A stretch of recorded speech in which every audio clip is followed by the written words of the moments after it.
I want to show you a quick trick. Cards can be shuffled as I ponder about coincidences and stuff of that nature. Was that a coincidence? I'm kidding. And the cards are really are mixed. And what I'm going to do is I'm going to remove 2 predictions if I'm allowed. So let's go for this one, and let us go for this one. Okay? And we'll lay them aside. We're going to get the cards, and we hand them off to a spectator. So from this point on, the spectator does the work. I'm just simulating the actions, but again, the spectator does it from this point on. We can get they would get the cards, and I would say you could start dealing cards, and just stop whenever you feel like it. Okay? And they stop, or they stop right there. And I'm like, okay. And we will place the first prediction. I openly place prediction. In this case, the 6 of hearts, right there. And I place all the rest of the cards on top. Again, the spectator can do all of these actions, which is pretty insane. The cards are taken again by the spectator, and we deal off again.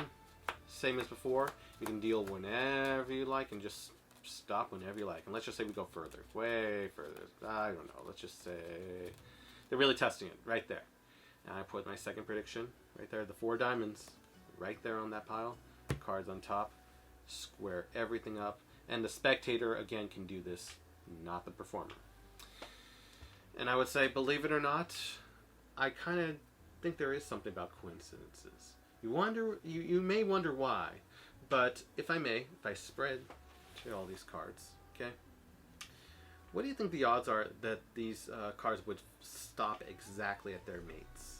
Okay, you did all these actions, you did dealing, putting all the cards together, okay, and so the card, the 6 of hearts, believe it or not, I'm not sure if you can see, it's 6 of hearts, okay, card above it, believe it or not, is a 6 of diamonds.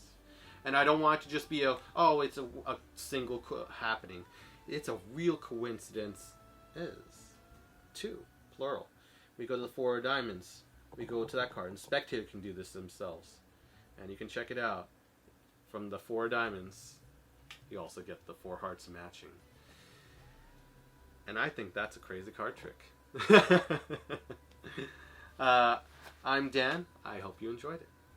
So I hope you enjoyed the performance of the Twin Gemini card trick. If you can, as I always love to say, card fill. If you can, give a like and subscribe. That would really help out the channel. Thank you so much. That said, the Twin Gemini card trick was real fast in credits. This is an easy one. It was with Carl Fulves. I believe that's how his name is said, in his Self-Working Card Tricks book. And I know it probably goes back further than that, but I'll just leave it there. And that's a resource. I gave credits. And now on to the explanation time of Twin Gemini. It's a really interesting trick on how placement and usage of key cards. So the deck could start out shuffled. And let's just say for this trick, our key cards are going to be the 9 of clubs and looking at the top card, 2 of diamonds. Okay? It's really interesting, the principles that were used by Carl Fulves. It's just so great.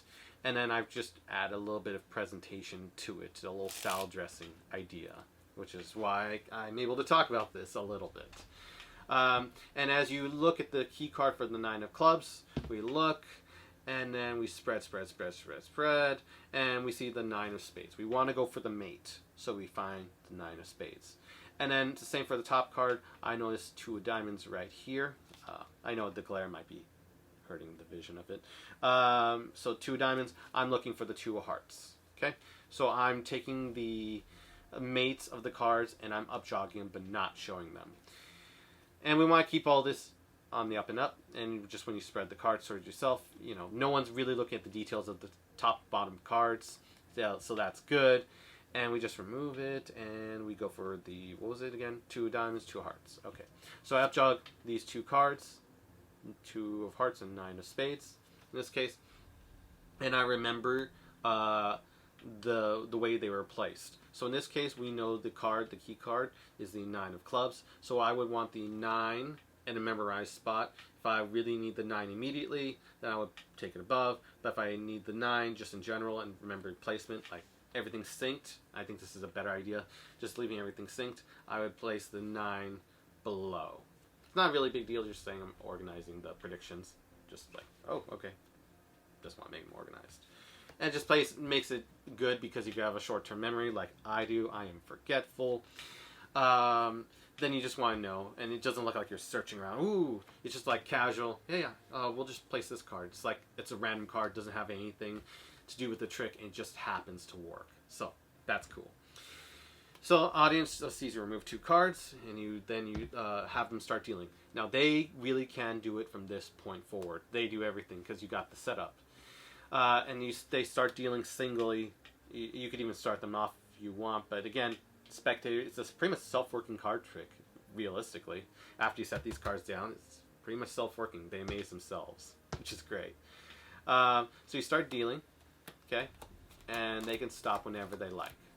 But I do mention that I say, but since we're going to have 2 predictions, don't deal through the entire deck, please. And they're like, okay. So in case you got some smart aleck guy, you got logical reasoning, they're like, oh, okay, I get you. You're clever. You're smart. I like you.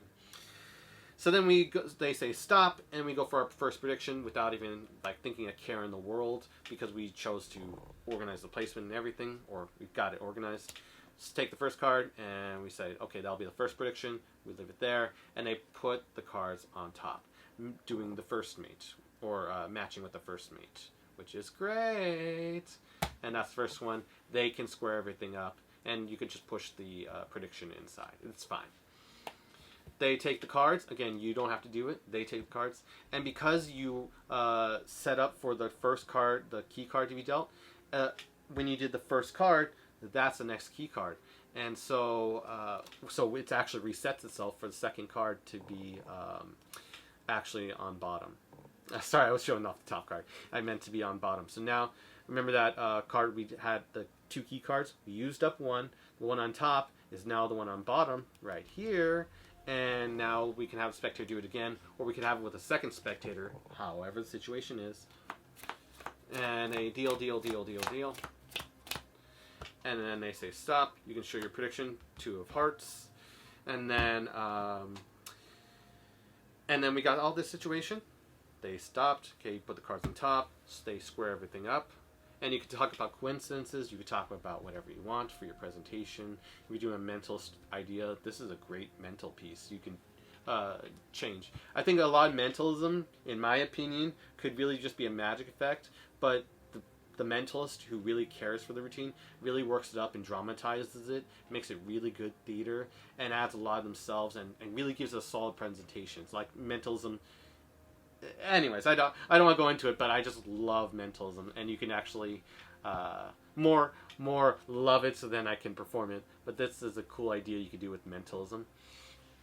We can spread the cards, and then we see the 2 cards like this, and then we go to the first one. We say, what like coincidences, going through presentation, coincidences. What do you think the chances are that you matched exactly twice with your mate?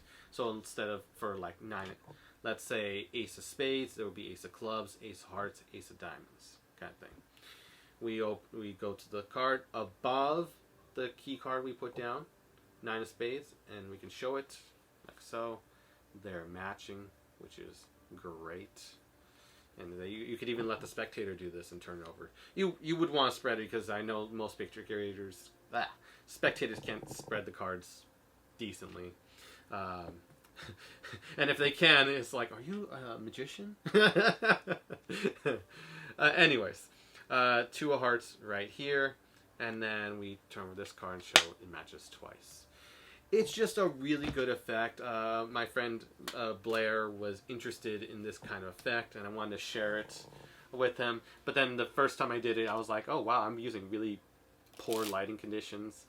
So I really wanted to make it more clear, more interesting, nicer, and yeah, just share it with everyone. It's just classic. If you need a little arsenal and you've got hecklers on your back and you're like, I can't risk any more techniques, I need an alternative. Gemini card trick and self-working card tricks work wonders because there's nothing to burn. They're trying to burn you. They can only burn process. They can't burn it because there's no moves or anything you do, and then they just get more frustrated. So that's a little tip if you have tough hecklers, and why I advocate that there is a real place for self-working card tricks if and only if for the fact that gives yourself a break, A, and B, hecklers who are trying to figure you out wouldn't understand self-working card tricks, so they just start falling on their own, face or whatever. It's just, I love self-working card tricks, long story short. And I hope you do too. That said, if you can give the video a like and subscribe, that would be wonderful. And if you haven't checked out this video or this video yet, definitely check them out. And I will see you in the next one.